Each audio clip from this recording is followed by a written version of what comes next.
కుజుడు తన వృక్షక్షేత్రమైన మకరంలో సంచరిస్తున్నందువలన వృశ్చిక రాశి మరియు లగ్న జాతకుల జీవితాల్లో ఎటువంటి చేంజెస్ వస్తాయో ఈ వీడియోలో తెలుసుకుందాం.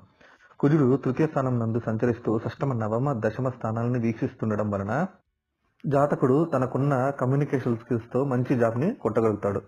ఆల్రెడీ జాబ్లో ఉన్న వారికి ప్రమోషన్స్ అండ్ మంచి హైక్ రావడానికి ఆస్కారం ఉంది. హెల్త్ పరంగా కాస్త జాగ్రత్త తీసుకోవడం చాలా అవసరము. అనవసరమైన తగాదాల్లో తలదూచవద్దు. Social media, digital marketing, communication related fields, travelling ఫీల్డ్స్లో ఉన్న వాళ్ళు ఒక ప్రణాళికతో, అంటే ఒక పక్కా ప్లాన్తో ఎగ్జిక్యూట్ చేస్తే మీరు ఎక్స్పెక్ట్ చేయని రిజల్ట్ నేమ్ అండ్ ఫేమ్ వస్తుంది. మీరు చేస్తున్న జాబ్ ఆర్ వర్క్లో మీ దగ్గర ఉన్న డేటాని ప్రాపర్గా మెయింటైన్ చేయడానికి ప్రయత్నించండి. It will be really helpful for future prospects. మీరు అబ్రాడ్కి ఒక short trip job or profession work మీద వెళ్ళి రావాల్సి వస్తుంది. జాబ్ ట్రాన్స్ఫర్ కోసం ఎదురు చూస్తున్న వారికి ఈసారి ట్రాన్స్ఫర్స్ పక్కా. మీ ఫాదర్తో చిన్నపాటి మనస్పర్ధలు రావడానికి ఆస్కారం ఉంది. పెద్దవాళ్ళతో మాట్లాడేటప్పుడు మన ఈగోని కాస్త తగ్గించుకుంటే ఎటువంటి సమస్యలున్నా సర్దుబాటు అవుతుంది అన్నది మీకు బాగా అర్థమవుతుంది.